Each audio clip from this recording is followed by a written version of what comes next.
Thank you, Dave, and thank you all for sitting and listening to me talk. As Dave said, back in December we had a shop tour at my shop, and Dave was quite taken with the construction of these, so he asked me if I'd give a brief talk on the construction and the finishing. So I said sure, after a lot of arm twisting.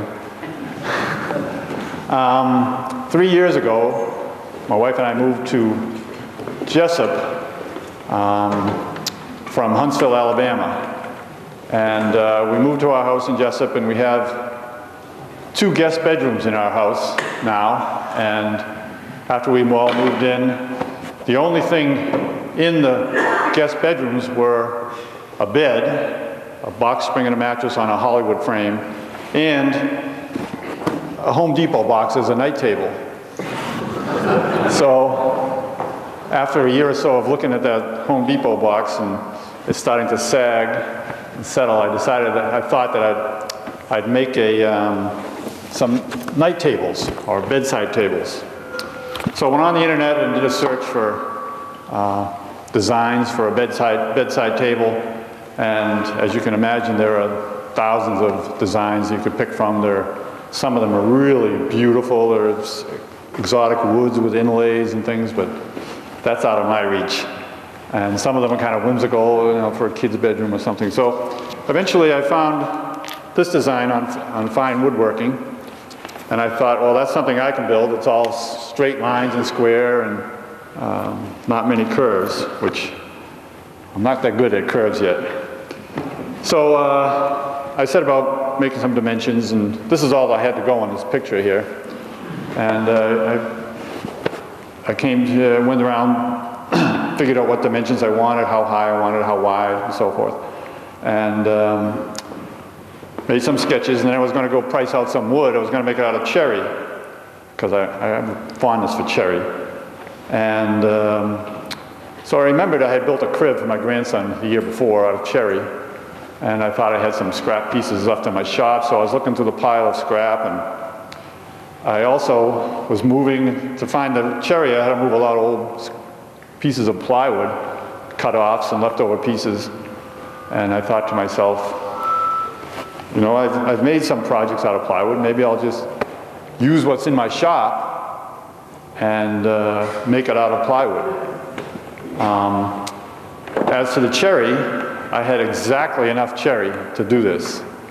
And if you're sharp-eyed, you'll notice there's a little bit of difference in the 2 tops. This top hangs over the back by 1/2 inch, which I thought was a good design feature, just a little relief from the wall. And I didn't have quite enough cherry to do that here, so this cherry is flush to the back. And the drawer fronts are made out of cherry. So what I want to do tonight is go over the construction of these, the plywood construction, the hardwood construction, the drawers, and how I finished it. A lot of people will sort of look down on plywood as not being a very good furniture material, and it's generally not. If you want to stain plywood, you have to get the really good stuff, the Baltic birch or hardwood veneered plywood. But I built several projects, and I'm going to pass this around, and you can see a couple that I've done out of just Home Depot AC plywood.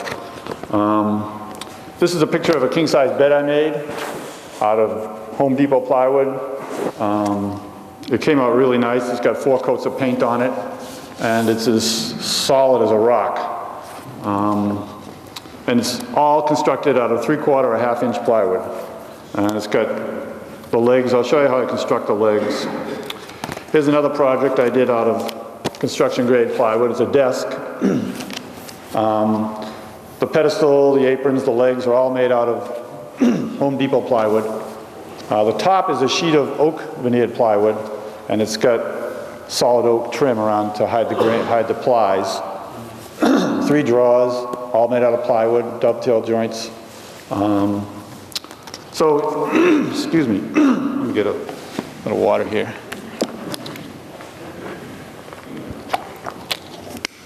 I think this will show that you can make some decent looking pieces out of construction grade plywood. A while ago when I was doing plywood, I tried to stain plywood, this construction grade plywood, and then yes, I think, oh, it looked good stained, and I can put a finish on it, but it just doesn't take. The really only suitable finish for that kind of plywood is paint. However, if you do buy a decent piece of plywood, oh, here's one more project I made, this little table and chairs for my grandson, which he loves. He climbs, he pushes it around and to shelves and climbs on the table and gets up into the shelves. But here's a project I made out of, this is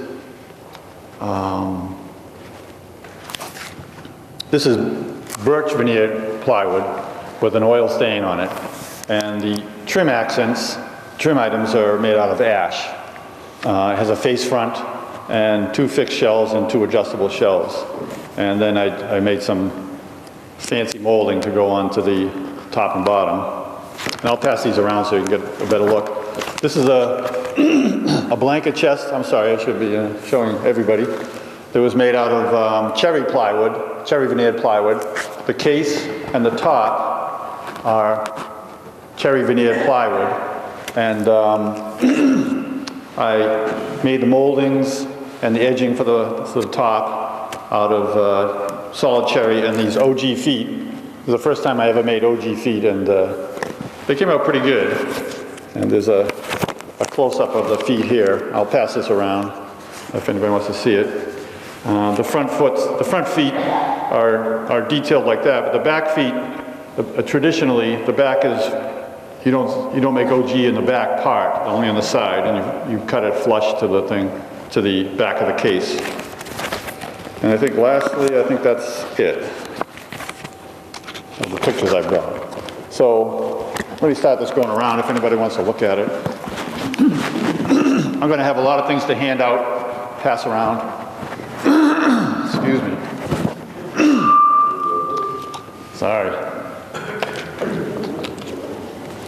I spent my children's youth, they were all into soccer and sports, and I was coaching them as they were young. And I'm a screamer when I coach. I think I damaged my vocal cords back then. Okay, so get on to the construction of these night tables. We'll start with the plywood part, and I'll start with the legs. These legs are square. They're about an inch. Well, let me just start with this. The way I make the legs is I laminate 3 pieces of plywood. I have a 3/4 inch piece and 2 1/2 inch pieces. And like I said, I just picked these out of my cutoff bin and cut them to size. Now, 2 1/2 inch pieces and a 3/4 inch piece is nominally 1 3/4 inches, but everybody knows that plywood isn't, when it's 3/4 inch plywood, it's not 3/4 inch. Same for the half. So this comes out to be about 1 5/8 inches thick. So what I do is I take a piece I take the 3 pieces and I cut them to about 2 inches, cut them oversized. 2 of them are the same oversize, and the third one is another 1/4 inch, so it'll be 2 1/4 inches. The reason I do this is, if you try to glue them together, you're never going to get them, if you cut them to the right size, you're never going to get them to hold while you glue it. They're going to slide around, the glue is slippery.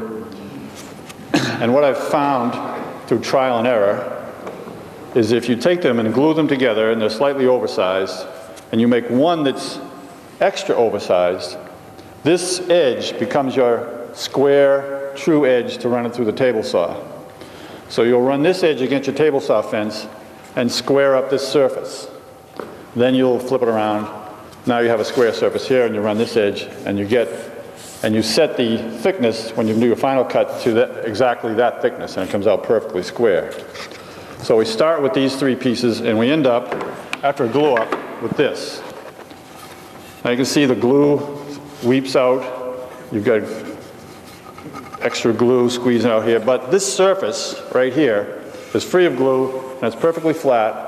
So you run that through your table saw, square up this face, flip it over, now you square it to this face, and you end up with a perfectly square leg. That technique is, I've done it in the bed, I did it in the desk that I made, and it works out very well. I'll pass this around, I'll start it over here, and you can, just to see. Is that? Barb just said we would have never guessed that was made out of plywood, those legs. Say again? We would have never guessed those legs were made of plywood. Well, they are, and here's one that's unpainted. If you want to see how nice a finish it is, we can start that here. It's been... You use the construction grade plywood, that way you don't have the voids, is that what the... well, if you use the construction grade plywood, you're going to have voids. It turns out that these are from Menards. I found Menards has a little better plywood than Home Depot. You can see there's not many voids in these. And this is a multi-ply piece of birch. It's still not like a cabinet birch, like a Baltic birch, but it's pretty good. They do warp a little. When you glue them together, you got to sort of line them up so that the warps cancel out. And then after you've cut it, you'll have to go through with wood filler and fill the voids, and then sand it. I didn't fill any of those voids for this demonstration, but it's very easy to do, and it sands off really easy. So, actually, any questions about the legs, the construction of the legs? Let me take this back, actually, and I'll give it out again in a minute. So, moving on from the legs, we'll talk about joining the legs to the stretchers, or whatever you want to call these pieces here. These are all mortise and tenoned in plywood, which is not always the easiest thing to do. But I have a Powermatic mortising tool. I used to do them by hand. In fact, the bed that you're going to see coming around, I did all those by hand, and it took forever. So after you've paid your dues and done a few mortises by hand, buy yourself a mortising machine. You'll do yourself a huge favor. So really, this is the tenon and this is the mortise. I cut the tenons on a table saw with a dado blade and a fence. And I put the fence up to this point and have the dado blade here. It's only about a 1/4 inch dado blade. And I'll just run it through a couple of times and flip it over, and then I'll creep up on the thickness. You do the mortises first, because that's a precision bit. You start with a 1/4 inch, in this case 1/4 inch, or it might be 1/2 inch or whatever. And then you take your other piece that you're going to put the tenon on, you raise up your dado bit a little bit, make a cut, flip it over, make a cut. Use it on a test piece, and just creep up onto and do repeated testings to see how it fits until you get a pretty snug fit. You can see that's a pretty snug fit, and you can put it together like that. And I'll pass those around. Now, one of the dangers of using plywood is you make the mortise in this direction here for this piece. I got to make a mortise on this side for this piece. And since this is the direction of the plies, when I squeeze it together, it split. That's not a tragedy. You can dribble a little glue in there, clamp it together, and you'll never know. But it's something you need to be aware of when you're shoving that piece in there. If it's too tight a fit, it's going to pop that ply right off. So you can put this in here, and I won't shove it all the way in, but you can see it has a nice flush fit here. And that's what I did for the backs and the sides.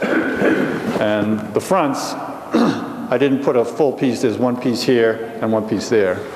So there's a lot of mortise and tenons there. I think there's 2, 4, 6, 8, 16. There's 18 mortise and tenons on that. But they go pretty quick with a machine. So where did I grab this from? Whoever had it, so you can start it around. If you want to, you can pull that apart if you want. So you're cutting the mortises with a router? I cut the mortises with a Powermatic mortise machine. It has a square chisel with a rotating bit in the middle. That's only a 1/4 inch square, but it's 300 times. It goes pretty quick. How do you keep it all in line? Well, the mortise machine has a fence. You hold it against the fence, you run it down, up, move it a little, run it down. It takes about 5 minutes to do one of those mortises. There's really no getting around. If you do them by hand, it takes a lot longer. But there's no getting around a good joint. You want to have a nice furniture quality joint. Yeah.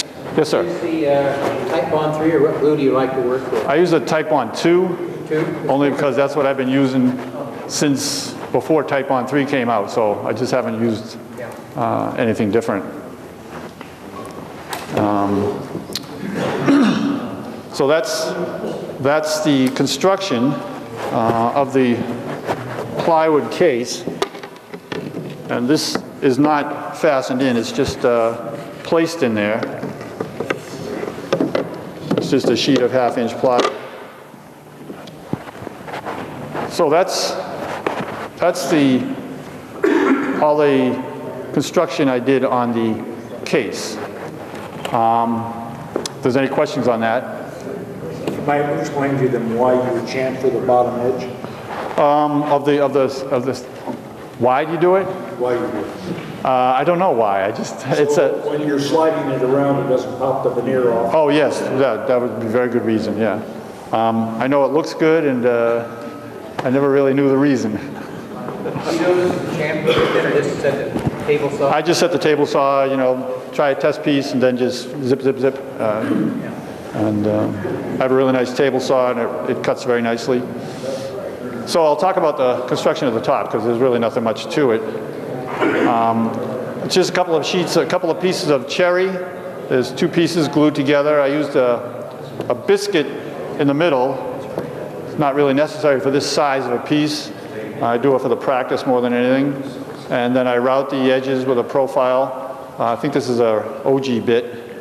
And it's pretty straightforward. To attach it, I've got little L brackets under the bottom. I have 1 or 2 in each corner. You want to be careful. On this size table, expansion of the top isn't a real concern. It's pretty small.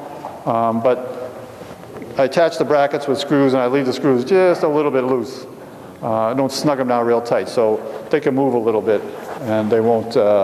You won't split the wood or cause it to buckle.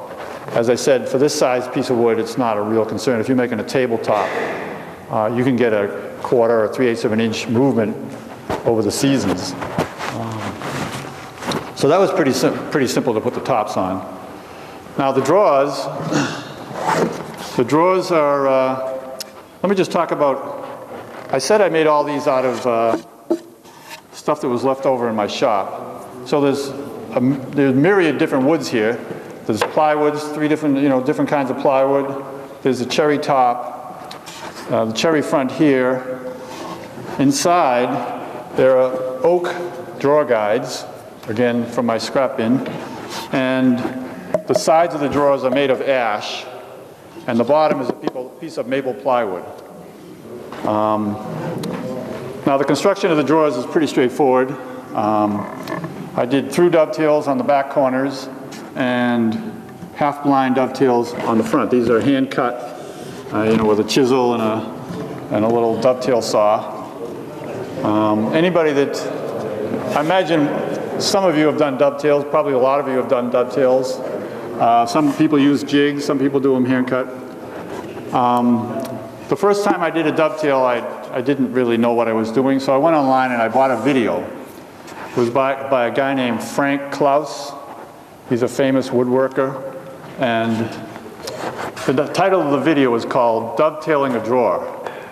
And if anybody hasn't dovetailed anything and they're thinking about doing it, I'd highly recommend this video. This guy's a real magician with wood. He cuts all his dovetails by eye. He doesn't use any measuring devices. He'll stick it on his vise, and he'll look at it, and he'll take a saw and go jig, jig, jig, jig, and he cuts them by hand, and he cuts them by eye. And that's how I do these, because I've learned how to do them from his video. Now the half-blind dovetails are a little more tricky, and they take a bit of practice. And again, I learned how to do these from a book. Frank Klaus's video didn't go into these, but you have to practice them, get a couple of pieces of scrap wood, try them, and cut them off, try them again, cut them off, try them again. It's a little bit of trial and error. These aren't perfect. If you look at them closely, they're okay. But for me, I'm very happy with them. Yes? Originally, you finished the bottom of the leg? Oh, jeez. No, I was doing that when I was spraying the finish on. I don't know why I didn't take it off. Son of a gun. You caught me. We'll talk about the finish in a little bit.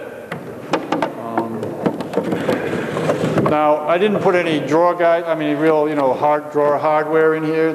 These are pretty small drawers and they don't get a lot of use. So I just made some oak drawer guides. They don't rack too badly. And the knobs I bought online, they were about $1.50. They were nice porcelain knobs with a little design on them. Any questions on that, the dovetail the drawers or anything? Okay, so let me go into the finishing. Now, it's clear to see that the case of this is painted. And what I did is I use interior semi-gloss enamel. This is latex wall paint. I wouldn't recommend it. The reason I used it is I went to Home Depot and I wanted to get an oil-based paint, but they won't tint their oil-based paints. All their tinting that they have there, well, let me back up a step. Most of their paint now is latex. If you go to Home Depot or Lowe's, they have very little oil paint. So I told her what I wanted. I wanted a pale pink and a pale green, and she said, well, she couldn't tint the oil. Their machine isn't set up to tint the oil that they had, oil-based paint that they had. So I went to the semi-gloss enamel. Now, another thing you might think of when you're painting is when you do latex with a brush, you'll get brush marks. And they can be distracting. So there's this product out in the market called Floetrol. And you mix this with your latex paint. And what it does is it lengthens the drying time. So when you brush it on, you'll see that there's brush marks. And if latex paint, this wall paint is designed to dry instantly. You put it on your walls and you can touch your walls 5 minutes later. So if you brush it on, you're going to get brush marks, and it's going to dry before the brush marks level out. And they make this product, Floetrol, for latex paint, and it, as I said, it lengthens the drying time and allows the paint to flow out more and level off. I don't think I put enough of it when I did this, because you can still see some brush marks in this. It's not bad, but they're there. The directions recommend, if it's drying too fast, put a little more in. I think it's, let's see, I write it down here because I can never, 2 ounces per quart. So you put 2 ounces in a quart here. You could up it to 3 or 4 ounces if you're still having drying problems. So, You get that at Home Depot too? that's at Home Depot. Any paint store will have it. Home Depot has it. Do you have to prime it? No, well, you don't have to prime it. The first coat is a primer. You could buy a primer, but it's not for outdoor use and it's not for heavy uses, so the first coat will prime. What I get here is, oops, the wrong one. Here's one that, there are 4 coats of paint on this. It's kind of a pain in the butt to paint with a small brush, but you really need to have several coats in order to hide the plies. You can't tell which side of these the plies are on. That's because there's plenty of paint on it. So I've got a paint stick I made here, and you can see it's another leg that I made. This is unsanded. This is just sanded. This is 1 coat with a sanding, 2nd coat with a sanding, 3rd, 4th, and 5th coats weren't sanded. They were just placed right on. You just have to be careful that you don't have any dust in your shop. And you should be able to go ahead and sand them right from, I'm gonna go ahead and paint it without sanding the last couple of coats. And if you do need to sand it, you can, but saves you a little bit of time. And let me start that around. What grade do you use again? Excuse me? Sand in between? I sand the wood to 200, 220, Yeah. and then the first coat I'll sand it with 220. I'll try to sand it almost back to the wood. Just try and get almost all the paint off. And any paint that's still on there is in the wood. So the first coat, I sand it pretty aggressively. And the second and third coat, I'll just go over it lightly with 220, make sure I get all the little dust particles off. And then the fourth and fifth coat, or third and fourth and fifth, depending on how it's going, I don't bother sanding it. If I'm seeing a lot of dust nits, I will sand it, but generally you don't need to. So, What do you use? What do you use to get the dust off? I vacuum it. And I have a filter unit in the ceiling, one of those Jet 300 filters. There's a tremendous units if you don't have one in your shop. They really clean out your shop really quick. And I run that all the time, and then I'll vacuum them after I sand them and keep the dust off the workbench and stuff. And it keeps the dust down pretty good. Yes, sir? Would it be laying flat versus run level? It doesn't have to be level flat, laying flat. If you put a lot of Floetrol in there, it might run a little, but I haven't experienced that yet. As I said, I probably could have used a little more of this in these coats of paint because there's a little bit of brush marks, but it does dry pretty fast even with this in. And I didn't have any sagging or dripping on these. And I start painting it upside down, and then I paint the bottom parts, and then I flip it over and then paint the top. How long between coats? Just a day. Just a day, especially for the latex. It dries so fast that you could go back and coat it in an hour. Okay, so that's the finish for the latex. Now we get on to the finish on the hardwood. What I did there, let me back up one time. We were talking about the latex.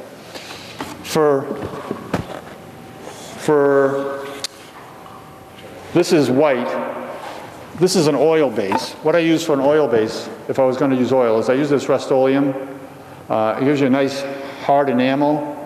I'll pass this around. This is another test piece that I tried different coats, several coats on, of the oil-based paint. And you can see it's a smoother coat when you get it.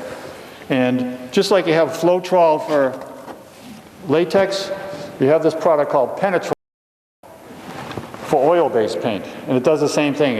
It delays the dry time and allows the paint to level out.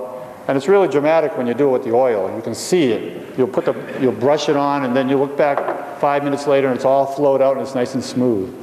So here's again, nothing, 1 coat, 2 coat, 3 coat. I think I only did 4 on this one, and 4 coats. So we can start that around. That's oil base. The green one is latex. It's around somewhere. The Penetrol. This is Penetrol. That's for oil base. Floetrol for latex. And I'll just do that. 1 to 8. Is that 1 to 8, that's the ratio. Just saves me reading the directions again. And it's the same as this. I think this is 1 to 8. If you go 2 ounces to 30, this is 1 to 16. So, and You've done a lot with the oil-based finishes and then Penetrol. Did you find that it runs more with the oil-based as opposed to the latex? Though? I haven't really run into a problem with the paint running. I don't really generally have it. So you just mix up a little bit at a time? Well, what I do is I'll pour some paint I'll pour half of a quart into a plastic paint bucket, and I'll dose it with the Penetrol in the bucket, and then I'll dose what's left in the can. So if it's 2 ounces per quart, I'll put half a quart in a paint bucket, and there'll be half a quart less in the can. I'll put 1 ounce in each. And then after I'm done painting, what's in the paint can the paint bucket will fit back in the can. So it's all mixed, and I keep track of it. You can't really add 2 ounces to it. You might be able to squeeze. Use it you add more then? No, you don't have to keep adding to it. It'll stay in the can. If you want to make it flow a little better, you can add more. It recommends up to 4 ounces per quart. But it does help, especially for the oil-based. Okay, so let's go on to the finish for the hardwoods. What I chose to do for the hardwoods is this material here. Several months ago, maybe back in last fall, we had someone from General Finishes come. What was it? July? Was that almost a year ago? There was a lady there that she was very knowledgeable about their finishes and about finishing in general. And I'm constructing a table for my son, a big dining room table. It's 60 inches by 37 inches, and it's going to be made out of walnut. I'm almost finished with the construction now. But I was trying to decide what to do about how do you finish a table that's durable. So for a table, you need something that's water resistant, it's very durable. You have silverware on it, you know, people using it. You have your forearms resting on a table, the acids and sweat from your body. The desk that's in the pictures that's going around, I finished the top of that with just regular Minwax polyurethane from Home Depot. And where I rest my arms over and over, it's starting to get kind of scummy and the polyurethane is lifting. And I didn't want that to happen. So I called up General Finishes and asked them, this lady, the same lady that was here, I got a hold of her and asked her what's the best thing to do in this situation. She recommended this product called Enduravar. This is a water-based polyurethane. It's I forget the term, but at any rate, she said it's their most endurable water-based poly that's commercially available, that's available like on the market. They sell stuff to industrial coaters that is not available to me. And so she said this is the best stuff to use. So I bought some and I made some test pieces. I'm great at making test pieces. So this is a piece of walnut left over from another job I was doing. And this is gloss. And you can see it's got a nice finish on it. I didn't put any grain filler in there, pore filler, so you can see the pores, but it does have a nice finish. And I'm concerned when you're at a table about water. So what I did is after I finished this is 4 coats of Enduravar, is I got a mug, a coffee mug, and I put a puddle of water on this, and I set the coffee mug on it, and I set it on the table for 4 hours. And at the end of 4 hours, I took the coffee mug up, and you could see where the water had been. It had turned it a little white, but within an hour or two, it had dried completely back to where it was. So I said, well, that's pretty good. If it'll do that with, you know, soaking wet water for 4 hours, then it's probably going to be okay. And if you look really carefully, you can barely see it was right here where I had set the mug. But this is, I actually set it in 2 places. One here, I did 2 tests. This is Enduravar, it's gloss varnish. Where did you buy the Enduravar? At Rockler online. It's $30 a quart, $90 a gallon. So it's specialized, but if you have a use for it. So I bought this, and I figured, well, this is a good place to try it out, see how it sprays. I did this with a spray gun. I have a Fuji turbine sprayer, really nice. It's not cheap, but it does a nice job, and you don't need a big compressor. You don't need to take care of it. It's a little box. The compressor is a little box about this big, and it has a hose coming out, and you go to a spray gun. And there's no maintenance, and it gives plenty of pressure, and it does a nice job spraying. So this is my first test, and those test pieces. So the table I'm building for my son, he wanted a satin finish. So I made another test piece. I'm good, like I said, I'm good at test pieces. And what I was going to do on the table, I was going to make an inlay on the table. So if you imagine the table is like this, so this inlay would come across and go up all around the table. So this is just like one corner of the table. I was practicing making inlays. I had never made an inlay before. And this is hackberry. It's a nice complement to the, I tried using poplar. Poplar's really white. I thought it would be really nice. But when I sanded it, the poplar picked up the sanding dust and it turned it kind of brown. And the hackberry didn't pick it up, so I stuck with the hackberry. And so this is 4 coats of gloss and 1 coat of satin. The reason when you want a satin finish, you don't do all your coats in satin because the way they make polyurethane, all polyurethane is glossy. And to get satin, they mix in little fine pieces of quartz, I think it is, very fine dust quartz, and that breaks up the glossy reflections and a couple more words, and causes it to have a satin sheen.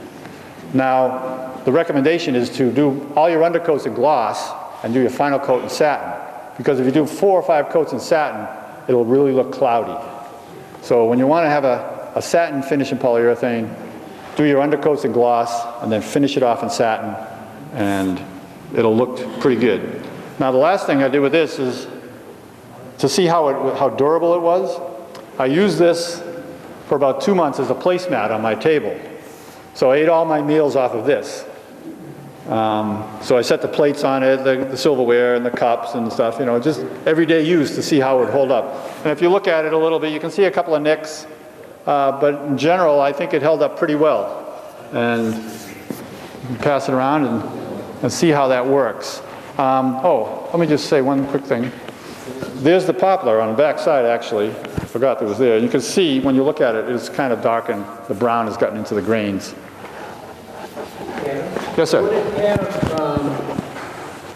like the poplar, you said it picked up the sanding dust and darkened it. Would it have helped to use your air gun, for your pressure hose, to air and really have that high pressure of the air wick away or take while away I'm sanding it?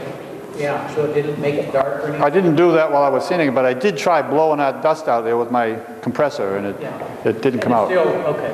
What's the reason for the extra little router bit? Okay, what Pat's alluding to is there's a little bit of a channel here, and this is 3/8 of an inch wide, and it's about 1/8 of an inch deep, but there's a little channel in the bottom. What I did to do this inlay, the best way to do it is to use a spiral cut bit. Now there's 2 kinds of spiral cut. There's a down cut and an up cut. Now if you use an up cut to cut the channel, it's going to pull little filaments off the edge of the cut, and it might even tear it. So really what you want to use is a down cut, because it cuts the edge and pulls the filaments down so that the resulting edge is nice and sharp.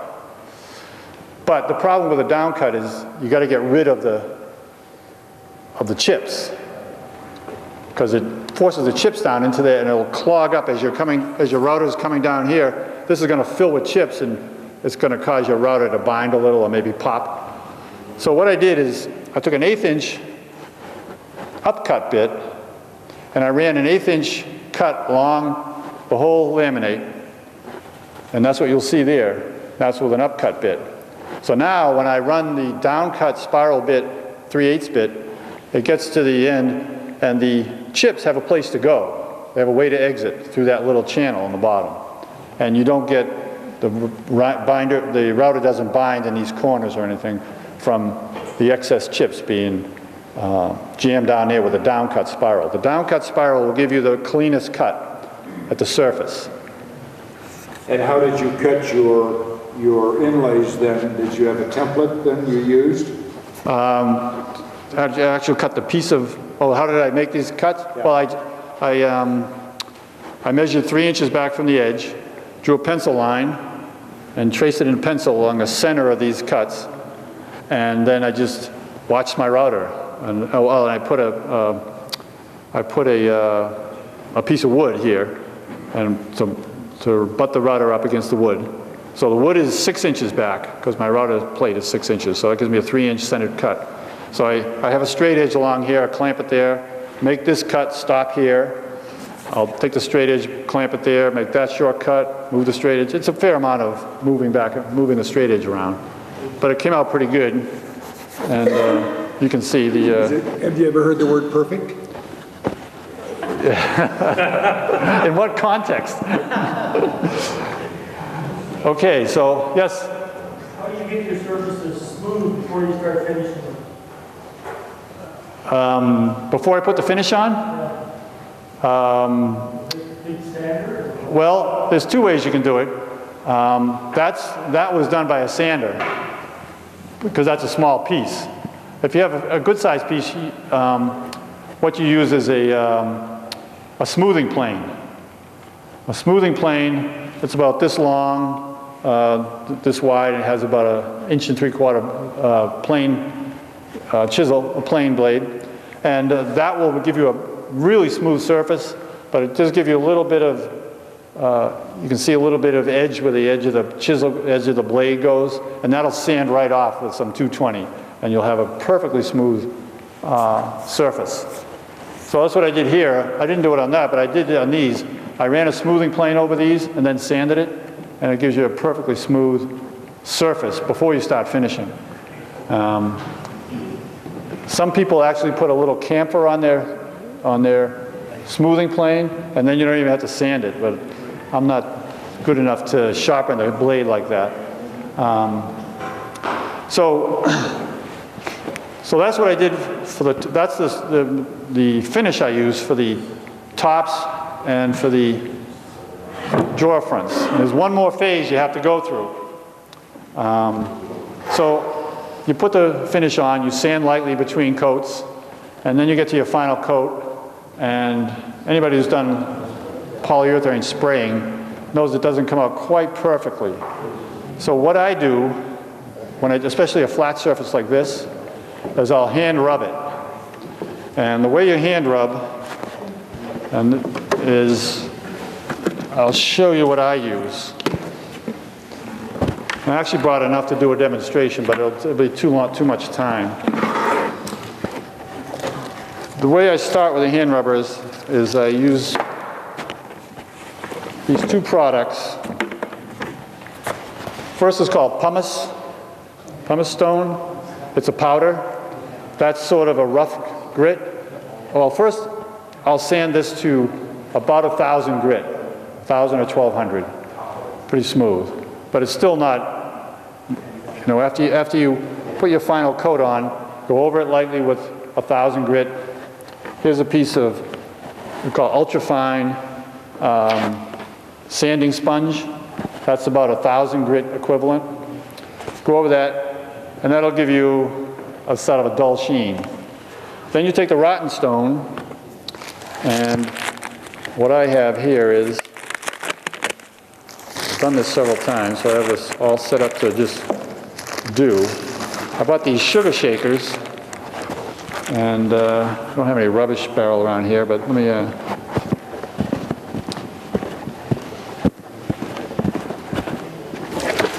this is not the pumice. The pumice is white. So after you do the pumice, you're going to use what's called rotten stone.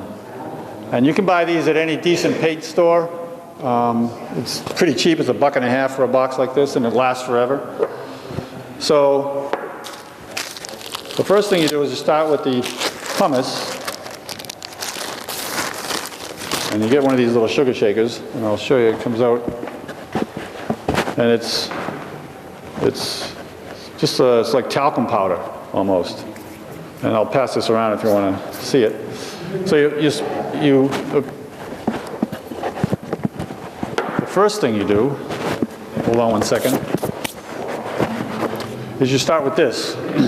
This is 50% paraffin oil and 50% mineral oil, 50% mineral spirits to dilute it. And you just spray it on the surface so you get a little wetting on the surface. Then you sprinkle some of this on, and then you take I don't even know where I got these, but I don't remember where I got these. This is a felt sponge, F-E-L-T, felt, just what it says it is. And it's a little messy because it's full of oil and pumice. And you sprinkle the pumice on, and then you just take this and just rub it. You rub it, and it works that pumice, and then as you rub it, it'll sort of move away, so you shake a little more on, put a little more oil on, and you just keep rubbing the whole surface. And you spend about, on this surface, you probably spend about 15 minutes rubbing it, 10 or 15 minutes. And, sorry? So that's the pumice felt. So after you've done all the pumice, you go to, I have a similar one for the rotten stone. I want to undo it. What you do is you get a little soapy water after you've done the pumice, and you just wash it off. You want to get that oil and all the old grit off. So you just wash it off with a little soapy water. Do it 3 or 4 times to get all that old grit off, because you don't want to be rubbing the pumice in when you move to the rotten stone. Then you repeat the process for the rotten stone. You put a little oil on it, sprinkle the rotten stone on. The rotten stone is kind of gray. It looks black when it gets wet with the oil. Anybody want to see these? I don't know. Pass them around. It's a little messy, so it gets on your hands and it's just like dirt. And then you continue with the rotten stone, the same process, and you end up with this. It really glazes the surface nicely, takes off any little imperfections, and cleans up that 1000 grit sanding that you've done, and you end up really with a nice surface. I did both of these. I think this one came out a little better. One of them came out a little better than the other, but it doesn't take that long. You could do a tabletop in an hour with both things, maybe 10 minutes to each one of these. So that's basically it. Are there any questions? I hope I didn't go over time. I hope I did enough time. Yes? Your additives for the oil base and for the latex, did you know about it ahead of time, or did somebody tell you? How did you find out about it? I found out about it just I'm always on the net. There's a couple of woodworking forums I lurk on, and they mention it, and I looked it up, and that's basically how I find things, talking to people at the club, or just, have a question, or I'll go onto a woodworking forum and I'll say, I'm finishing a top for a table, I want to use polyurethane. What's the best way to get a good finish? And someone will say, use rotten stone or this, or, if you're painting, you might think about Floetrol to eliminate brush marks. You certainly didn't ask anybody at Home Depot about it. No, Home Depot's not real forthcoming. You never know what you're going to get. Yes, Dave? Reflecting back when we were at the shop, I remember going through the process, rotten stone and pumice, and using the oil. I don't remember exactly which one, but you had mentioned the liquid paraffin. Is that actually the mineral oil? Probably. I'm thinking that they're synonymous. They're about the same specific gravity. They're about the same. Mineral oil and paraffin oil? Yes. They're about the same? Yeah, similar right. specific gravity from I have a book on finishing. I bought a book on finishing some years ago, and they talk about doing this hand rubbed, and they mention this recipe, and where I got this. You could use mineral oil either way. They're almost synonymous. They're almost identical. Yes. And they clean up really good with a little soap and water. Any other questions? Well, thank you very much for your attention. I hope you got something out of it.